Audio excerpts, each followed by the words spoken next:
Bismillahirrahmanirrahim. Here is the chapter 2 of Dazzler book, Human Resource Management. The chapter name is Managing Equal Opportunity and Diversity. In this chapter we will cover equal employment opportunities laws, defenses against discrimination allegation, illustrative discriminatory employment practices, the EEOC enforcement process, diversity management and affirmative action. The learning objectives are basic equal employment opportunity laws and how each impacts HR functions such as recruitment and selection. It explains the basic defenses against discrimination allegations and give examples of what employers can and cannot legally do with respect to recruitment, selection and promotion and layoff practices. Additionally, you should be able to know the Equal Employment Opportunity Commission enforcement process and 5 strategies for successfully increasing diversity of the workforce. The basic equal opportunity laws and how each impacts HR functions such as recruitment and selection. Organization and managers must understand that current employment and discrimination laws, especially in the areas of hiring, appraising employees, promotions and disciplinary actions. In this chapter we will cover the major laws affecting employment laws, organization and its people. The Equal Pay Act of 1963. It is amended in 1972 and it was one of the first new laws Congress passed in US. This law made it unlawful to discriminate in pay based on sex when job involve equal work, equivalent skills, effort and responsibility and are performed under similar working conditions.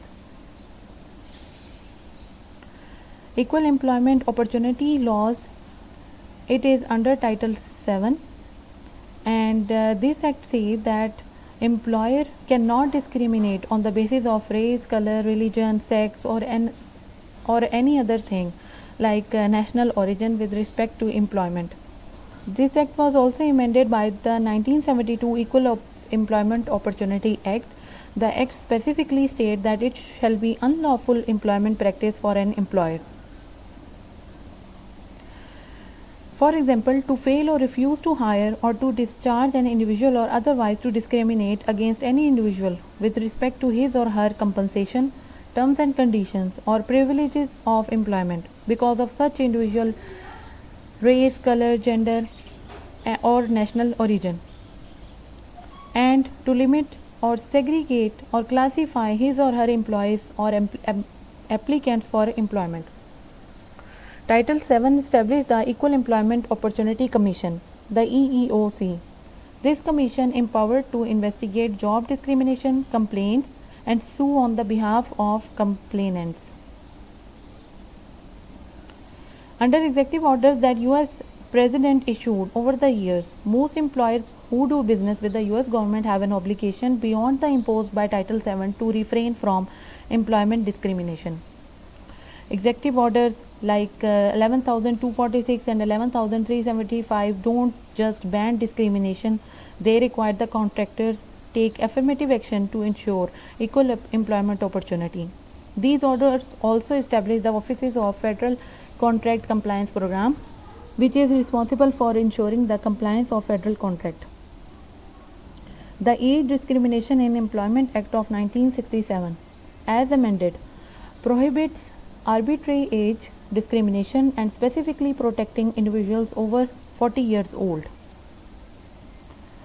The Vocational Rehabilitation Act of 1973 is an act requiring certain federal contractors to take affirmative action for disabled persons. Pregnancy Discrimination Act PDA is an amendment to Title 7 of the Civil Rights Act that prohibits sex discrimination based on pregnancy, childbirth or related medical condition. The federal agencies charged with ensuring compliance with the discrimination laws and executive orders, the EEOC, Civil Service Commission, Department of Labor, and Department of Justice have adopted uniform guidelines for employers. The Civil Rights Act of 1991 is an act that places burden of proof back on employers and permits compensatory and punitive damages. This act brought about the needed accountability on the employer. Under the Uniform Services Employment and Re-employment Rights Act 1994, employers are generally required, among other things, to reinstate employees returning from military leave to position comparable to those they had before leaving. The Genetic Information Non-Discrimination Act of 2008 prohibits discrimination by health insurers and employers based on people's genetic information. It prohibits using genetic information in employment decisions, prohibits the intentional acquisition of genetic information about applicants and employees, and imposes strict confidentiality requirements. In addition to federal laws, all states and many local governments prohibits employment discrimination. Many cover employers not covered by federal legislation. State and local equal employment opportunity agencies also play an equal role in employment compliance.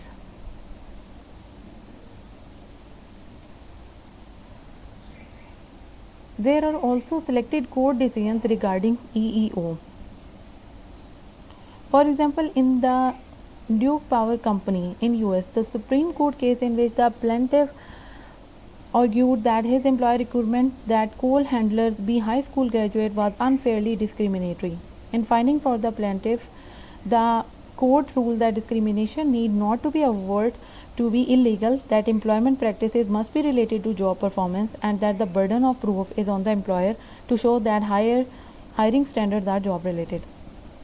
The other case is the paper company Moody case is one in which the Supreme Court provided more details on how employers could prove the test or other screening tools related to job performance. If an employer want to test candidate for a job, then the employer first should document the job duties and responsibilities clearly and understand them. Americans with Disabilities Act ADA. It is an act that requires employers to make reasonable accommodation for disabled employees. It prohibits discrimination for disabled person. The act was signed in 1990 and prohibits employers with 15 or more workers from discrimination against qualified individuals with disabilities with regard to hiring, discharge, compensation, advancement, training, or any other terms, condition, or any privileges of the employment. Mental disabilities account for the greatest number of ADA claims. Qualified individuals are those who, with or without a reasonable accommodation, can carry out the essential function of the job. The next slide will show you the example of reasonable accommodation. Now, there is a question arises that what is the reasonable accommodation? It is basically that if the individual cannot perform the job as currently structured, the employer must make a reasonable accommodation unless doing so would present an undue hardship. Employers used to prevail in about 96% of federal appeal court ADA decision. A US Supreme Court decision typifies why. However, the ADA Amendment Act of 2008 made it much easier for employees to show that their disabilities are influencing one of their major life activities, such as reading or thinking. Employers must therefore redouble their effort to ensure they are complying with ADA. How to prove reasonable accommodation? In this slide, you can see how to provide reasonable accommodation. For example, if the employees with mobility or vision impairment may benefit from voice recognition software, and a word prediction software suggests words based on context with just 1 or 2 letters typed, or real-time translation captioning enables employees to participate in meetings. Vibrating phones and text pagers notify employees when messages arrive, and software programs that convert text from computer screens into spoken word. These are all are the real life examples that you can do easily on your cell phones and on your laptops. ADA guidelines. In this slide, you can see that the guidelines regarding the ADA law. Let's now review.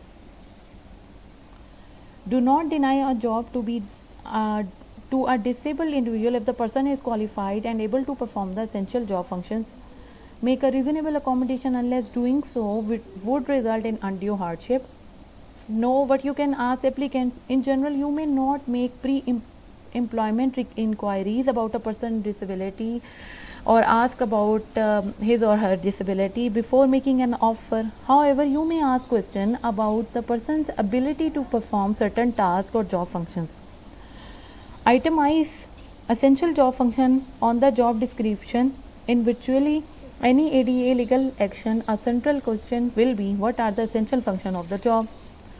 Do not allow misconduct or erratic performance, including absences or tardiness, even if that behavior is linked to the disability. Religious and other types of discrimination. Religious discrimination involves treating someone unfavorably because of his or her religious beliefs. This law protects not only people who belong to traditional organized religions such as Buddhism, Christianity, Hinduism, Islam, or Judaism, but also others who have sincerely held religious, ethical, or moral beliefs.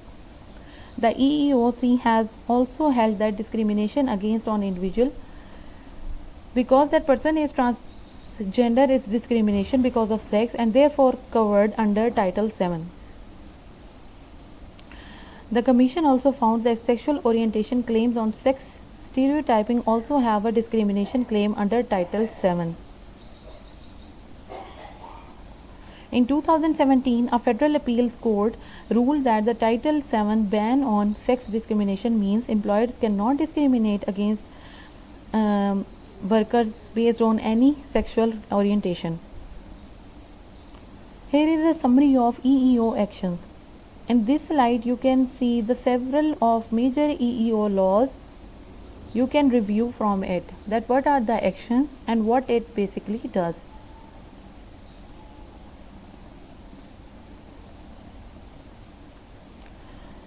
Sexual harassment, what is it? Sexual harassment is harassment on the basis of sex that has the purpose or effect of substantially interfering with the person's work performance or creating an intimidating, hostile, or offensive work environment. Under EEOC guideline, employees have an affirmative duty to maintain workplaces free of sexual harassment and intimidation. It is also defined as an unwelcome sexual advances, requests for sexual favors, and other verbal or physical conduct of sexual nature that take place under any of the following conditions. Number 1, submission to such conduct is made either explicitly or implicitly a term of condition of an individual employment.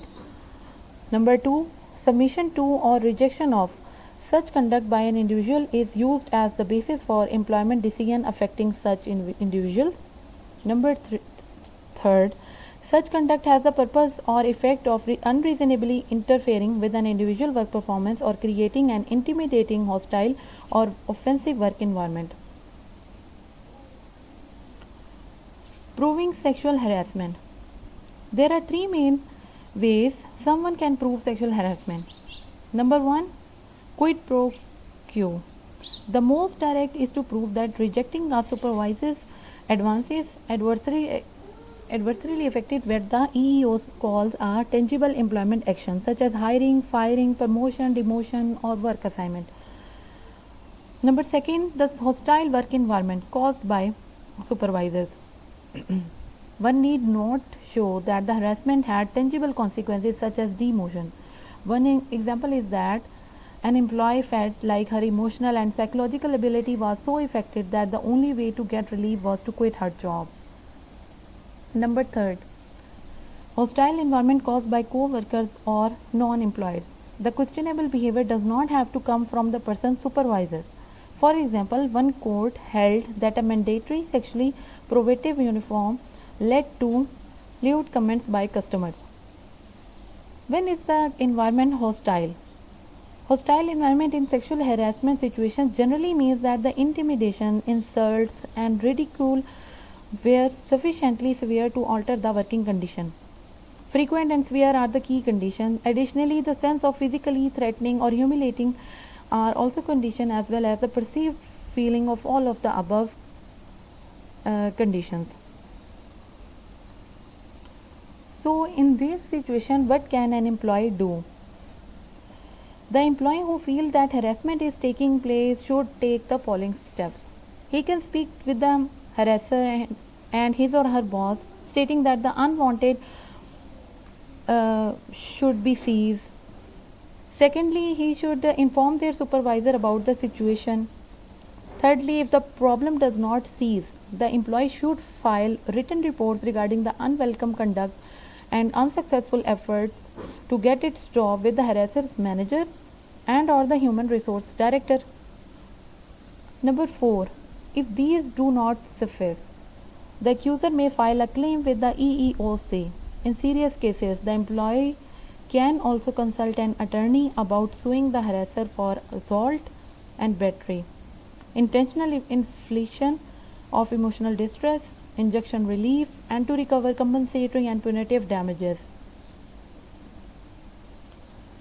Social media networks have become another venue in which employees can be harassed.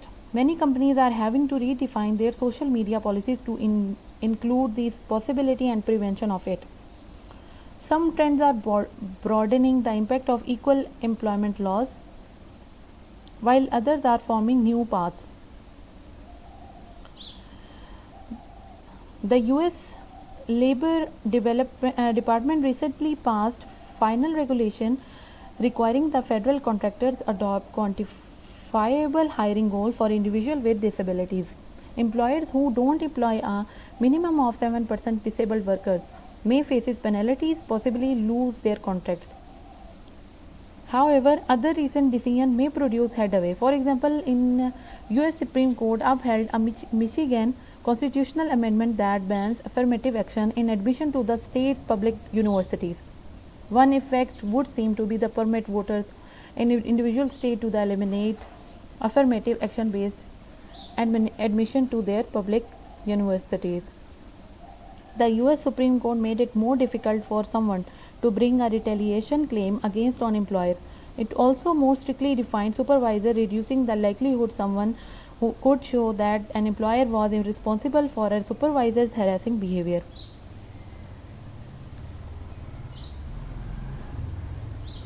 The basic defenses against discrimination allegations.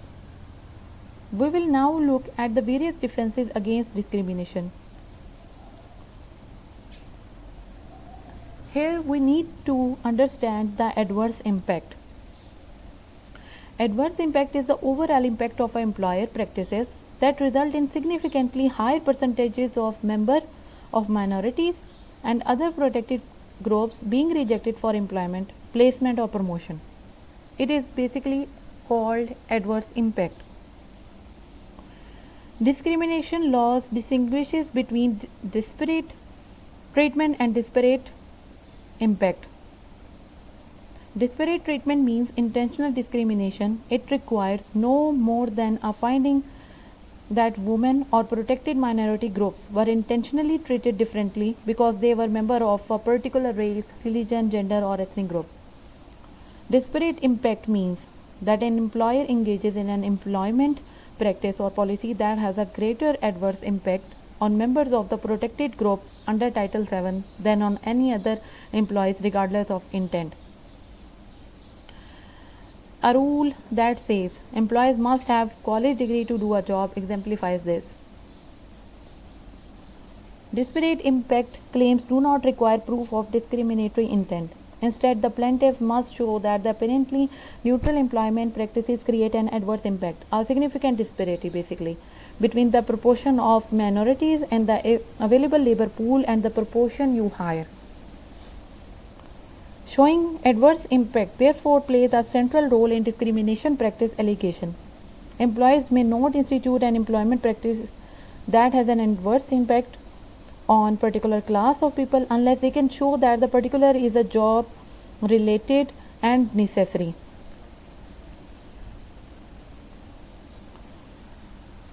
Disparate rejection rates are shown by comparing rejection rate for a minority group and another group. Here is a rule 4 by 5th rule that is used by the federal agencies to disparate rejection rate. A selection rate for any racial, ethnic or sex group that is less than the 4th, 5th rule or 80% of the rate for the group with the highest rate will generally be regarded as the evidence of adverse impact, while a greater than 4 by 5th rate will generally not be regarded as the evidence of adverse impact. A restricted policy means that an employee's policies excluded member of protected groups such as women and minorities. Population comparison approach is the percentages of minority protected group and white workers in the organization with the percentages of the corresponding group in the labor market. The EEOC usually defines labor market of the US Census data for that standard metropolitan statistical era. Now let's look at another way to determine if adverse impact exists. We will now look at the McDonnell-Douglas test. Lawyers in the disparate impact cases use the previous approaches to test whether an employee's policies or actions have the effect on unintentionally screening out disproportionate number of people, minorities and women. Lawyers use the Douglas test for showing disparate treatment rather than disparate impact. The US Supreme Court set 4 rules for applying the Douglas test. That person belonged to a protected class. Candidate was qualified for job he or she sought. Despite qualification, candidate was rejected. After rejection, position remained open and employer was actively recruiting for a vacant position. Bona fide occupational qualification BFOQ requirement that an employee be a certain religion, sex or national origin where that is reasonably necessary to the organization normal operation specified by the 1964 Civil Rights Act. One defense is to claim that the employment practice is a bona fide occupational qualification for performing the job. For example, if the management is hiring a person to teach in a religious school, they will require employees to share their particular religion. And here is another example that if there is a position vacant for a male actor, then there is a requirement for physical characteristics possessed by one sex. Or a person country of national origin may be a BFOQ, like an employer who is running a Chinese pavilion at a fair might claim that Chinese heritage is a BFOQ for persons to deal with the public. Business necessity. It is a justification for an otherwise discriminatory employment practices provided there is an overriding legitimate business purpose. Business necessity is a defense created by a code. It requires showing that there is an overriding business purpose for a discriminatory practice and that the practice is therefore acceptable. It is not easy to prove business necessity. The Supreme Court made it clear that business necessity does not encompass such matters as avoiding an employer inconvenience, annoyance or expense. Let's take a look at these examples that what employers can and cannot legally do with respect to recruitment, selection and promotion and layoff practices. Potential discrimination practices may occur from any of the following. Like in recruitment, word of mouth. It cannot be relied upon in dissemination of information about job opportunities when your workforce is all white, for example. Then misleading information. It is also unlawful and means giving false or misleading information to members of any group that fail to refuse to advise them of work opportunities. And also be careful with help wanted ads in stating things such as help wanted male or help wanted female, like advertising classified are violation of laws forbidding sex discrimination in employment. Selection standards should be cautious in not violating discrimination laws in areas such as educational requirement, test, preference to in relatives, disclosing height, weight, and physical characteristics, health questions on application and in interviews, arrest records and application forms. We will look now at the EEOC enforcement process and why it's important for organization and managers to understand. If someone does file a charge, the EEOC will get involved. There are several steps in the EEOC enforcement process. The EEOC enforcement process begins with someone filing a charge. We will see in the next slide that flowchart process of filing a charge. Under CRA 1991, the discrimination claim must be filed within 300 days or 180 days after the alleged incident took place.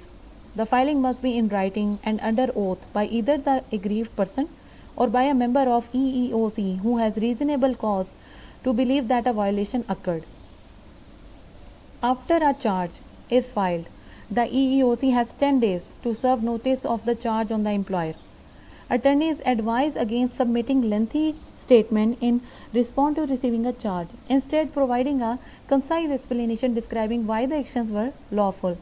If no reasonable cause is found, the EEOC must dismiss the charge, in which the case the person who filed the charge has 90 days to file a suit on his or her own behalf. Then the EEOC refers about 10% of its charges to voluntary mediation mechanism. This is an informal process that occurs outside, and it is basically neutral third party assist the opposing parties to reach a voluntary negotiated resolution of a charge of discrimination. If the parties don't reach an agreement, the EEOC processes the charge through its usual mechanism. Many employees, to avoid EEO litigation, require applicants and employees to agree to arbitrate such claims.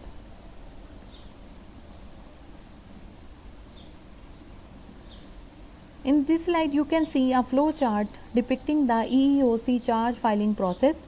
Note that parties may settle at any time. Let's look at this process more closely. In this slide, we see that the question to ask when an employer receives notice that EEOC has filed a bias claim. Let's look over these questions.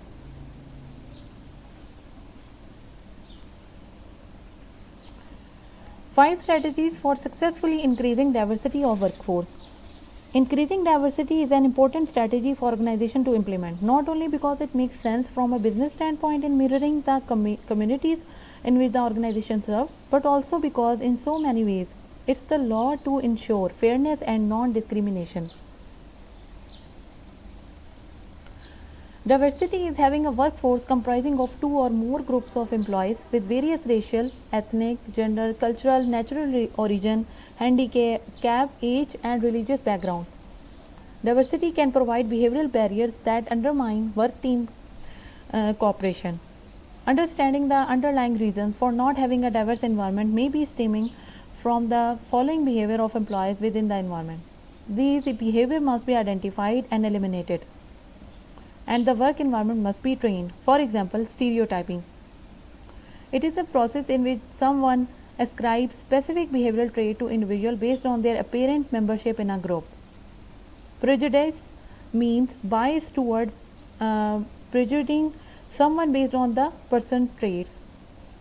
Discrimination is prejudice in action. This would also include gender role stereotypes, like tendency to associate women with certain jobs. Tokenism occurs when a company appoints a small group of women or minorities to high profile positions rather than more aggressively seeking full representation for the group. Ethnocentrism is the tendency to view member of each social group less favorably than one's own. Typically, with diversity management, the efforts start at the top. One diversity expert says 5 activities are at the heart of the typical company-wide Diversity Management Program. They are as follows: provide strong leadership, assess the situation, provide diversity training and education, change culture and management system, evaluate the diversity management program. Discriminate employment practices. EEO, the Equal Employment Opportunity, aims to ensure that anyone, regardless of race, color, disability, sex, religion, national origin, or age, has an equal chance for job based on his or her own qualification. Affirmative action goes well beyond equal employment opportunity. It requires employers to make an extra effort to hire and promote those in a protected group. Affirmative action thus requires taking action to eliminate the present effects of past discrimination. It concerns employers to have written policies indicating that employers have EEO employment, appoint a top official to direct the program, survey present minority and female employment to determine where AA is desirable. AA is basically affirmative action. Develop goals and timetables. Development of and implement of specific recruitment, selection, training and promotion, and to establish internal audits. Reverse discrimination means discrimination against non-minority applicants and employees.